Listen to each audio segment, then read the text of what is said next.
Hi, everyone. Welcome to the Reparenting Diaries, or is it the Reparenting Journal? Well, you're in for a treat if you're here. My name is Daphne, and I'm your host of the Reparenting Diary/Journals, where I tell my stories as a recovering people pleaser, a recovering complex PTSD survivor, and an all around misfit reparenting here in the real world in real time and sharing my stories about what it's like, the highs, the lows, the wins, the sometimes appearing losses, and always circling back to holding space for myself, for using the tools that I've learned to help me become the parent that I've always needed.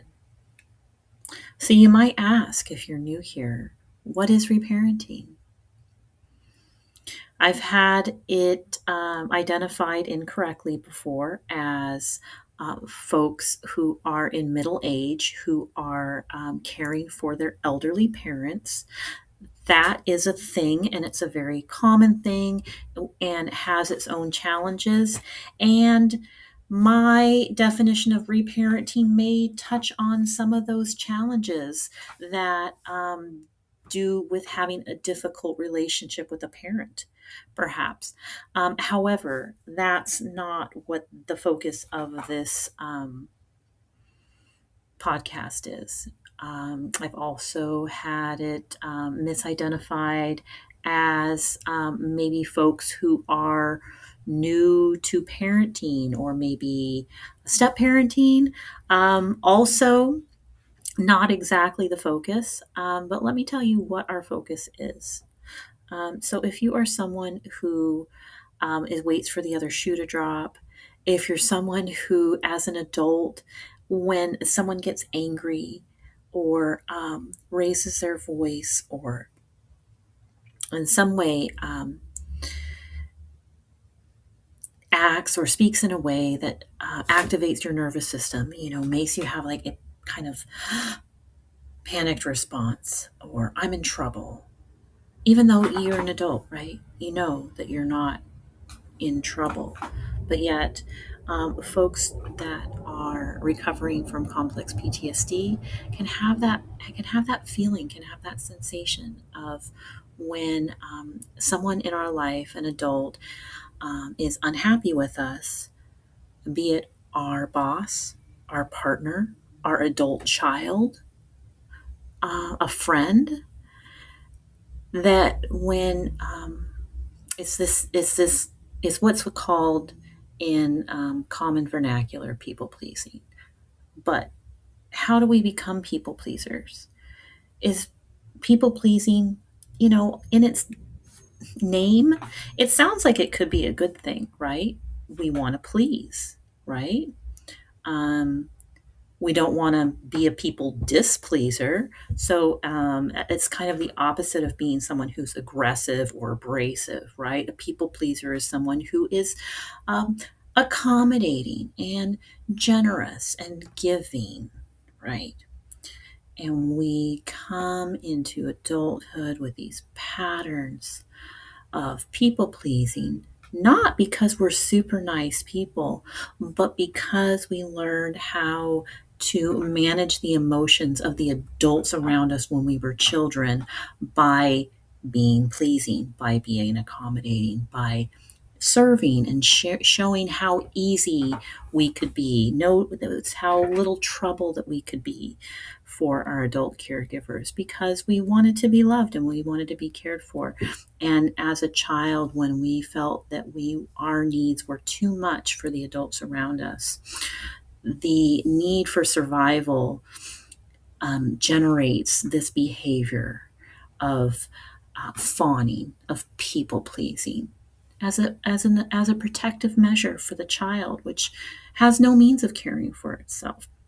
However, these patterns become deeply ingrained in our personality over time, and if not addressed and dealt with, we can end up being adults that carry these people-pleasing, fawning behaviors into our adult relationships with our partners, our bosses, our friends, our adult children.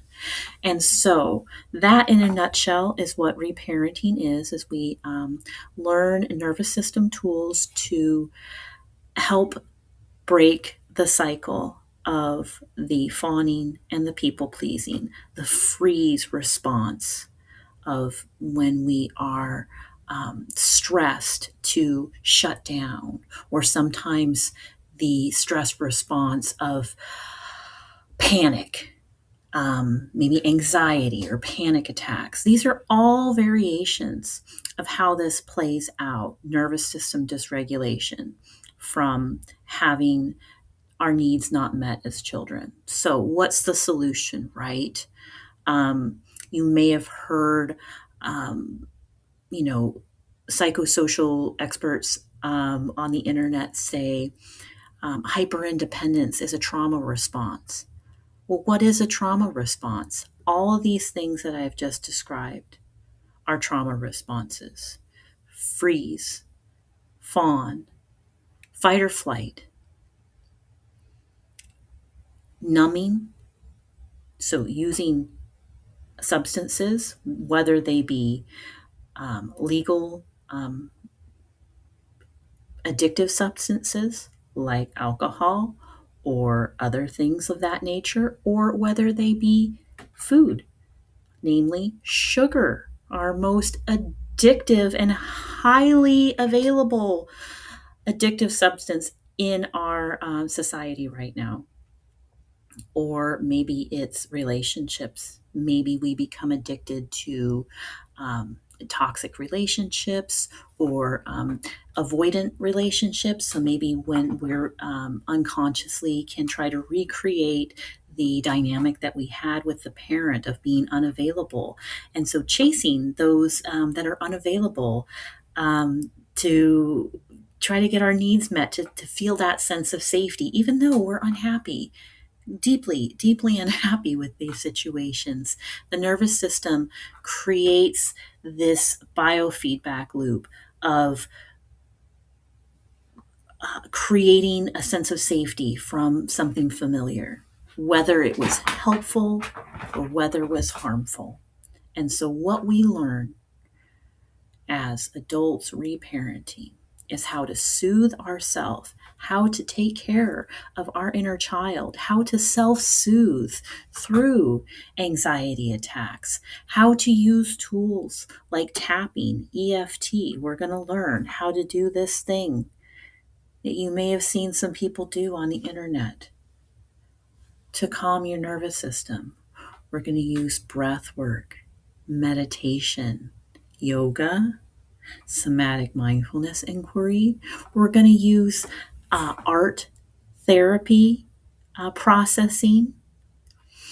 And I'm going to use some things that have worked for me is intuitive card readings. So if you're interested in any of these things to help support you as someone who's reparenting, I have resources like a journal. I have written a book called Reparenting for Adults.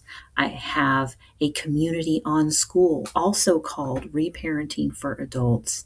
And I hope that you will join me here. I hope that you find peace and joy and support. And if you know anyone who would be a great guest to have on my podcast, or if you would like to share your stories of your reparenting journal on my podcast, please reach out to me. My email is media.omfrequency, that's OM frequency @gmail.com. And again, my name is Daphne Flores. I am Om Frequency. I am a registered 200-hour yoga teacher. I am a somatic mindfulness inquiry coach. I'm an EFT practitioner, and I am deeply involved, invested. Let me say that again. I am deeply invested in my own reparenting journey because let me break it down for you in the most simple way possible. No one is coming to save you. You're here to save yourself. I'm here to save myself. And together, we're going to learn how to do this. We're going to learn to become the parent that we didn't have. You're going to hear stories about my daily adventures and misadventures and foibles of reparenting myself in real time, showing up for myself as the parent that I didn't know that I didn't have, the parent that I know that I didn't have, the parent that I have now learned to become as a parent myself. And so, whether you're a parent or whether you're not, you can become the parent that you've always needed. And I'm here to help and sending you so much love. Mwah. Aloha. Ahui ho. Let's talk soon. Ciao.